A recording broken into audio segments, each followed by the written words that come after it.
I gave it to Ashley. She deserves it more than you. Margaret's voice oozed with smugness through the phone. After all, she's my real daughter. My hand quivered as I stared at the empty jewelry box. The soft velvet lining where my grandmother's vintage sapphire ring had rested for 5 years now vacant. I'm Victoria Bennett, 32, and my mother-in-law just crossed a line that can never be uncrossed. You went into my bedroom and took my grandmother's ring, I said, fighting to keep my voice even despite the rage bubbling inside me. That ring is worth $250,000, Margaret. It's not yours to give away.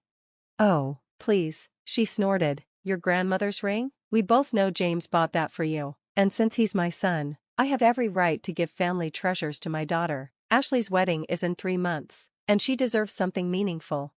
I closed my eyes and took a deep breath, counting to 10. Margaret had never truly accepted me, not after 7 years of marriage to her beloved son, James. To her, I was the gold-digging woman who stole her son from the life she envisioned. She never missed a chance to remind me that Ashley, my sister-in-law, was far more deserving of being part of their family. What Margaret didn't know, what only James and I knew, was that the ring had belonged to my grandmother. It was her most cherished possession, a rare Celine sapphire passed down through generations. She'd given it to me on her deathbed, making me promise to keep it within the family. Margaret, that ring has a certificate of authenticity and a well-documented history. It's not just some trinket, it's my family's legacy. I tried to reason, though I knew it was futile. She laughed, a cold sound over the phone. Legacy? Your family? Don't make me laugh, Victoria. Everyone knows your family was nothing until James came along. Besides, Ashley already took it to Caracal's to get it resized. There's nothing you can do now. My stomach dropped. Caracal, the exclusive jeweler where my grandmother had kept her collection for decades, where Mr. Caracal himself had personally documented the ring's history and knew every detail about it. You sent Ashley to Caracal? I couldn't help but smile, knowing Margaret couldn't see it. Of course, only the best for my daughter. She's there now, getting it fitted. Unlike you, she has delicate hands that deserve such a beautiful piece. I glanced at the time, 2:15 p.m. Mr. Caracal would be in the shop now, meeting clients. Thanks for letting me know, Margaret. You've been most helpful. What do you mean by? I hung up before she could finish. My hands were steady now as I dialed Caracal's number. The receptionist recognized my name immediately. Being the granddaughter of one of their most valued clients had its advantages. Mrs. Bennett, Mr. Caracal was just about to call you. He's with a young woman who says she's your sister-in-law, talking about the Celine sapphire. Yes, I'm Amanda. Could you please connect me to him? It's urgent. A moment later, Mr. Caracal's warm voice filled the line. Victoria, my dear, I have quite the situation here. I know, Mr. Caracal. My mother-in-law took the ring from my jewelry box and gave it to her daughter. She's trying to pass it off as a family heirloom from their side. Ah, he said, understanding evident in his voice. That explains the young lady's confusion when I asked her about the certificate of authenticity and the ring's history. She's adamant it belongs to her family, but, of course, I have all the proper documentation of provenance right here. In the background, I could hear Ashley's voice rising in protest. Would you like me to explain the ring's true history to them? Mr. Caracal offered, his voice professional but with a touch of satisfaction. He'd known my grandmother for 40 years and valued integrity in fine jewelry.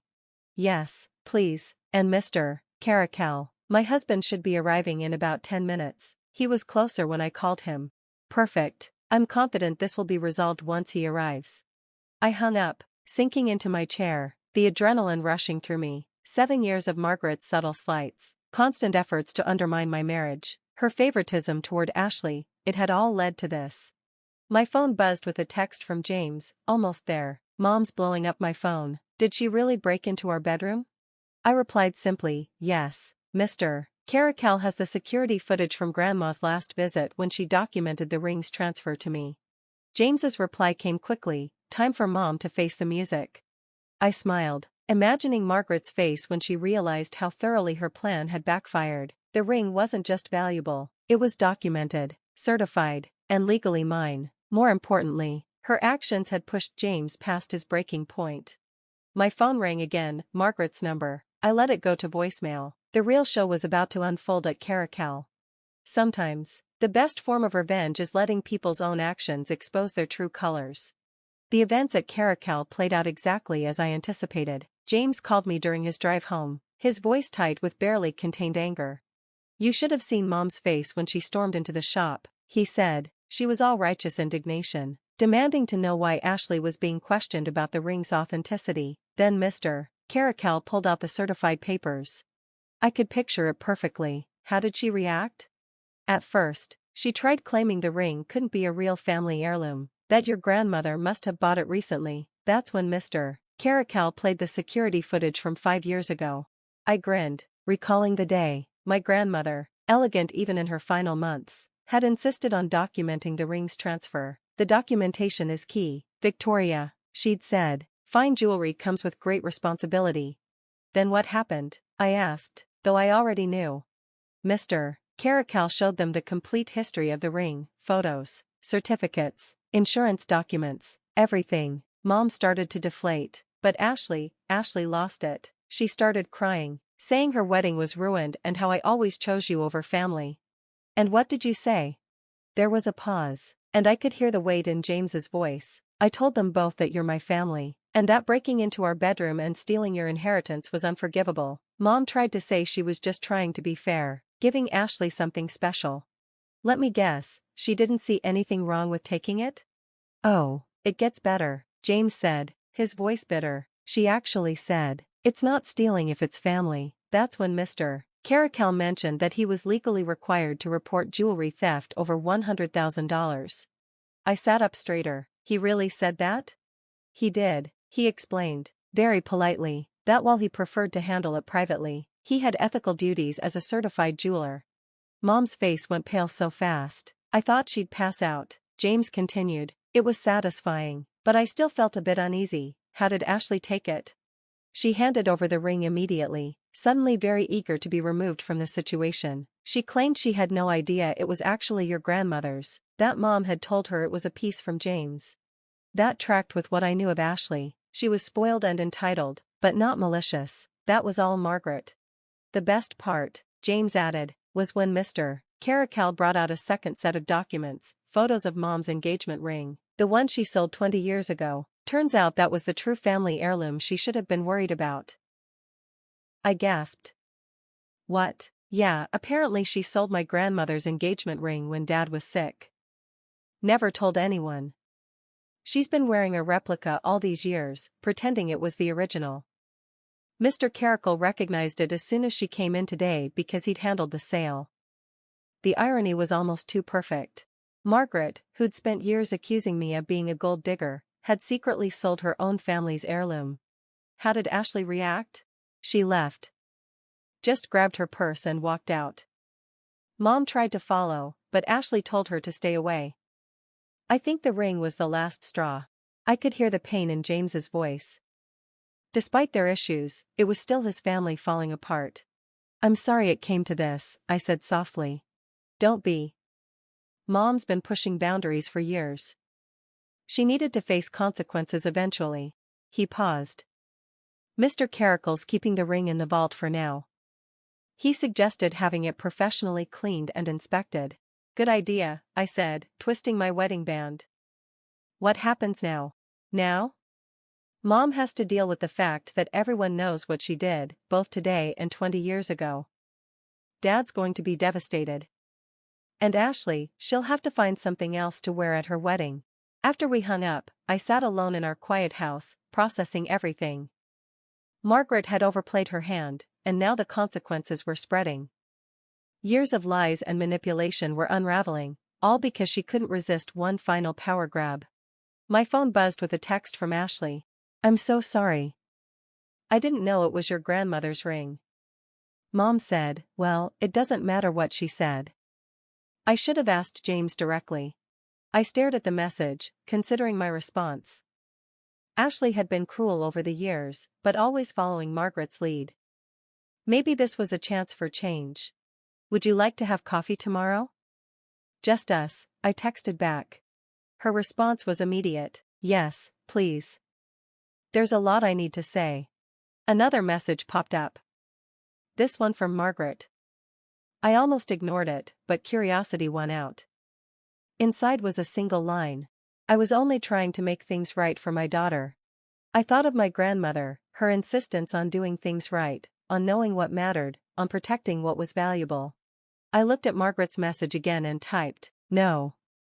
You were trying to take something that didn't belong to you. The consequences are yours to bear." Then I blocked her number and stood up to make dinner. James would be home soon, and we had a lot to talk about. 3 months later, I sat in a small cafe, waiting for Ashley. Today was supposed to be her wedding day, but she had postponed it indefinitely after everything with Margaret. The door chimed, and Ashley walked in. She looked different, her usual polished appearance replaced by a casual ponytail and minimal makeup. "Thanks for meeting me," she said, sliding into the seat across from me. "Especially today. How are you holding up?" I asked. She gave a small laugh. "Better than I expected. Tom and I are still together, but we're taking things slower. Turns out the rush to get married was more about Mom's pressure than what we wanted." The waiter brought our coffees, and we sat in comfortable silence for a moment. "The past few months have changed a lot," Ashley said suddenly. "Dad's selling the house. After finding out about Grandma's ring, he started digging into their finances. Turns out Mom's been hiding more than just jewelry sales." I nodded. James had told me about the hidden credit cards, gambling debts, and drained retirement accounts. Margaret's theft had opened a Pandora's box of deceit. "How's your dad doing?"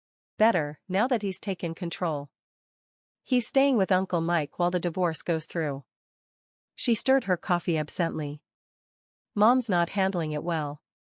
She keeps saying everyone's abandoned her, that she was just trying to give me the wedding she never had." "And what do you think about that?" Ashley met my eyes. "I think she's been lying to herself for so long, she doesn't know how to stop. The ring was the final straw. Finding out she'd sold Grandma's engagement ring." She shook her head. "That changed everything for Dad." I thought about James's father, a quiet man overshadowed by Margaret's dominance. Learning about the sale of his mother's ring had awakened something in him. "Have you heard from her lately?" I asked. "She's staying with her sister in Florida. Sends me daily texts about how we're all going to regret treating her this way." Ashley sighed. "The funny thing is, postponing the wedding was the best thing that could have happened. Tom and I are actually talking about what we want, not what Mom thinks we should have." The cafe was filling with a lunch crowd, but it felt like the world outside had faded. "Victoria," Ashley said, her voice serious. "I really am sorry. Not just about the ring, but for everything. The way I treated you. The things I said. I was following Mom's lead, but that's no excuse." "Thank you," I said simply. "That means a lot." She reached into her bag and pulled out a small box. "I found this when we were cleaning out the house. I think you should have it." Inside was a worn velvet jewelry box. When I opened it, I found old photographs of my grandmother, always wearing the sapphire ring. Mom must have taken these when she took the ring. There's a letter too. "From your grandmother." My hands trembled slightly as I unfolded the yellowed paper. My grandmother's elegant handwriting filled the page, detailing the ring's history, its legacy, and the strength of the women who'd worn it. "Keep these safe for me," Ashley said softly. "Maybe someday you'll share them with your daughter." When I got home, James was in the kitchen making dinner. The ring, now cleaned and secured, sat in its new home, a wall safe we'd installed after the incident. "How was coffee with Ashley?" he asked. "Good. Really good, actually. She's changed a lot since everything happened." I showed him the box of photographs. He looked through them carefully. "Mom tried to erase your family's history. But in the end, she exposed her own lies." "Sometimes, people's worst actions bring out the best in others," I said, thinking of how this crisis had strengthened some family bonds and broken others. James pulled me close. "Mom called again today. Left a voicemail saying she's changed, that she wants to make amends. And what do you think? I think actions speak louder than words. She's had years to choose differently. To treat you with respect. One crisis doesn't change who she is." I nodded and leaned into his embrace. The ring was more than jewelry. It had become a catalyst for truth, bringing long-buried secrets to the surface. Your grandmother would be proud, James said, kissing my forehead. Not just of how you protected the ring, but of how you handled everything after. Looking at the photographs spread across our kitchen counter, I saw generations of women who had worn the sapphire ring, each adding their own story to its legacy. Margaret had tried to steal that history, but in doing so, she had only proved why she was never meant to be part of it. Sometimes the most valuable things we inherit aren't the ones that can be stolen. They are strength, wisdom, and grace, passed down through generations. No one could take that away. Not even Margaret. Thanks for watching. See you again in the next video. Stay stunned.